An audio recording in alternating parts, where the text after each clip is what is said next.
నియోజకవర్గాలు తగ్గుతాయి, మీకు అవకాశం వస్తే నేను మీకు కమిట్మెంట్ ఇస్తున్నాను, నెక్స్ట్ నియోజకవర్గాలు తగ్గినప్పుడు మీకు ఎమ్మెల్యే అవకాశం ఇస్తున్నాను, ఆగండి అని చెప్పాడండి అన్నయ్య.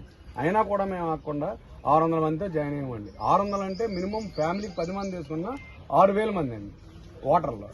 ఈ రోజు నిజంగా రామకృష్ణారెడ్డి గారికి కాకుండా వేరే ఏదైనా పార్టీకి టికెట్ ఇస్తే అనపర్తిలో ఇన్ ఫ్యూచర్ లో ఏమన్నా అసలు ఇంచుమించుగా ఇంకా టీడీపీ కన్వర్ట్ అయిపోతుంది. తెలంగాణలో టీడీపీ పరిస్థితి అంటే ఏమీ లేదు సార్.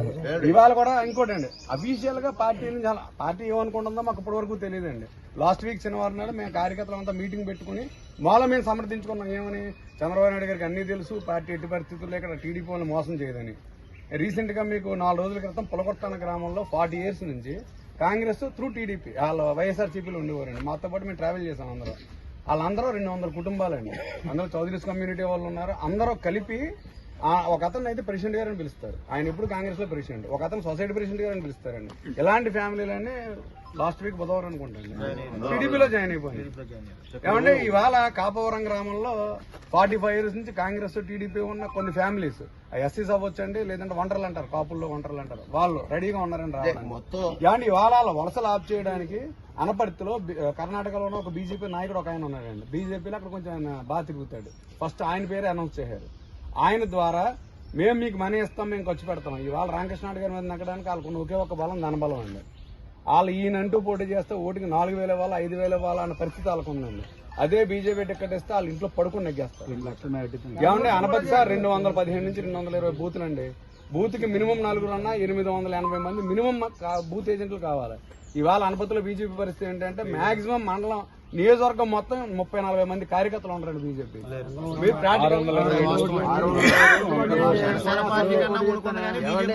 ఇటీవల చేరిన వాళ్ళందరూ కూడా అండి, ప్రతి గ్రామం నుంచి కూడా మేము మిమ్మల్ని నమ్ముకొని వచ్చాం, మా పరిస్థితి. మాకు పిలిచి మిథున్ రెడ్డి గారు అంటే వాళ్ళు మాట ఇస్తే మేము అందరినీ కాదు అని రామకృష్ణ గారు నమ్ముకుంటూ టీడీపీలో జాయిన్ అయ్యండి. ఇప్పుడు పొద్దున్న మా పరిస్థితి ఏంటండి? నిజంగా కనుక ఇప్పుడు వేరే పార్టీకి ఇస్తే వాళ్ళ టీడీపీ క్యాడర్ లో 80% అంటే మాకలాంటి వాళ్ళు వ్యతిరేకించి బయటకు వచ్చిన వాళ్ళు పక్కన పెడితే వాళ్ళకి జారబడిపోతారు వెళ్ళి. ఇంకా ఆ తర్వాత బయటకు వచ్చే పరిస్థితి ఉండదండి. ఈ రోజు మూలారెడ్డి గారి ఫ్యామిలీ వల్ల టీడీపీ ఉందండి. అంటే మేము యాక్చువల్ గా 2009 వరకు మేము టీడీపీ అండి. మా మామయ్య గారు ఇక్కడ ఈయనలాగే చేశాడండి. మా చిన్న గారు మండల ప్రెసిడెంట్ చేశారు, సొసైటీ ప్రెసిడెంట్ చేశాడండి, మార్కెటింగ్ కమిటీ చేశాడండి మా మామయ్య. అంటే మా చిన్నప్పటి నుంచి నేను టీడీపీలో తిరిగి 2009లో వెళ్ళామండి. మంచి హోదా కలిగిన కుటుంబం, మంచి యూత్, అందరూ వాళ్ళకి బూత్ ఏజెంట్లు లేని పరిస్థితిని తీసుకొచ్చారండి రాజుతో. ఇప్పుడు వీరిని చూస్తుంటే మేము ఏం సమాధానం చెప్పాలో అర్థం కావటం లేదు. ఇది ఇక్కడ వరకే ఆగదండి. ఇది ఇక్కడ క్యాండిడేట్ ఎలాగా బీజేపీ ఓడిపోద్ది, దీనివల్ల ఎంపీ కూడా ఓడిపోతుంది. కుమార్ గారికి అండి 6 నియోజకవర్గాల్లో మెజార్టీ వచ్చింది. 2009 లో ఒక కనపతి నియోజకవర్గంలో వచ్చిన మెజార్టీతో ఆయన ఎంపీ అయిపోయాడు. మండపేట ఆలమూరు నియోజకవర్గం మండపేటలో ఒక మండలం ఉందండి, రాయవరం మండలం. అందులో కూడా రెడ్డి భూమంచి రెడ్డి ఓటింగ్ అన్నది మేజర్గా ఉంటుంది. ఈ రోజు ఏదేమైనా అత్తమూరులో గ్రామం ఉందండి. మొత్తం ఓవరాల్ గా రెడ్డి ఓటింగ్ మొత్తం కూడా ఈ సీటు కూడా ఇవ్వకపోతే 3-4 నియోజకవర్గాలు ఎఫెక్ట్ అవుతాయండి. ఇది మేము అతిగా చెప్పడం కాదు, మేము విన్నవించుకుంటున్నాం. అంటే మాకు తెలిసి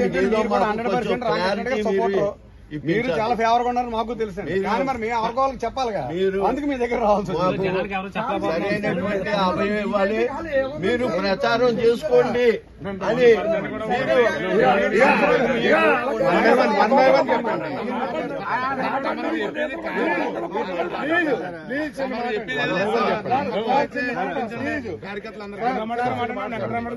సార్, చంద్రబాబు నాయుడు గారు అనేక రిపోర్ట్లు గెలిపించుకుంటారు. ఇక్కడ అనపర్తిలో కార్యకర్తలు ఏమైనా తప్పు చేశామంటే మాకు ఇష్టం పంపించడం తాగి చనిపోతాం అంతే తప్ప ఇక్కడ సీటు మాత్రం మారిస్తే మాకు బతుకు లేదండి. మేము పార్టీ కోసం బతుకుతున్నాం.